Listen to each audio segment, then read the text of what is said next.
పశ్చిమాసియాలో ఘర్షణలు ప్రపంచ దేశాలను ఇంధన సంక్షోభంలోకి నెడితే యుద్ధరంగంలోని సైనికులకు మానసిక క్షోభ మిగుల్చుతున్నట్లు కనిపిస్తోంది.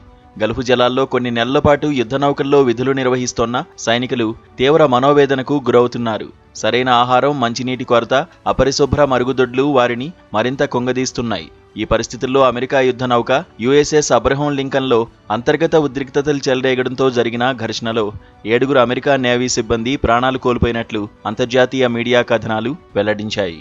నౌక సుదీర్ఘకాలం సముద్రంలోనే విధుల్లో ఉండడం వల్ల సైనికుల్లో పెల్లుబికిన అసంతృప్తి, తీవ్ర మానసిక ఒత్తిడే ఈ దాడులకు కారణమని పేర్కొన్నాయి.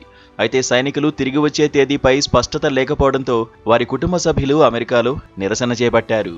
ఈ క్రమంలోనే సిబ్బంది ఫిర్యాదులను పరిశీలించి వారిని సముదాయించేందుకు యుఎస్ సెంట్రల్ కమాండ్ అధిపతి బ్రాడ్ కూపర్ నౌక వద్దకు చేరుకున్నట్లు సమాచారం.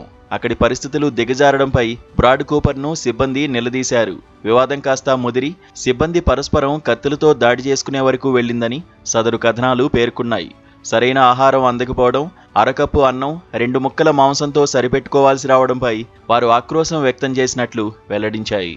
2 వారాలుగా లాండ్రీ బంద్ కావడం, స్నానపు గదుల్లో నాచు చేరుకుని ఫంగల్ ఇన్ఫెక్షన్లు వ్యాపిస్తున్నాయని ఆరోపించారు.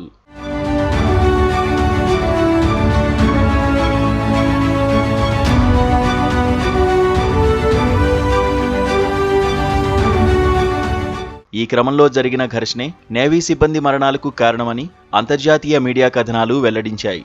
అయితే ఇరాన్తో యుద్ధం ప్రారంభం కావడానికి ముందే అమెరికా పలు యుద్ధ నౌకలను పశ్చిమాసియా జలాల్లో మోహరించింది. అబ్రహాం లింకన్లో 5,000 మంది నావికులు, మెరైన్లు విధులు నిర్వర్తిస్తున్నారు. రికార్డు స్థాయిలో 250 రోజులుగా అది సముద్ర జలాల్లోనే ఉంది. సుదీర్ఘ మోహరింపు, కఠిన పరిస్థితులు, మానసిక ఒత్తిడి సిబ్బందిపై తీవ్ర ప్రభావాన్ని చూపుతోందని గతంలోనే వార్తలు వచ్చాయి. మరోవైపు అబ్రహాం లింకన్ సహా ఇతర యుద్ధ నౌకలను ఉపయోగించి ఇరాన్ ఓడరేవులను యుఎస్ మరోసారి దిగ్బంధించింది. ఈ పరిస్థితులతో వారి మానసిక స్థితి మరింత దిగజారినట్లు సమాచారం.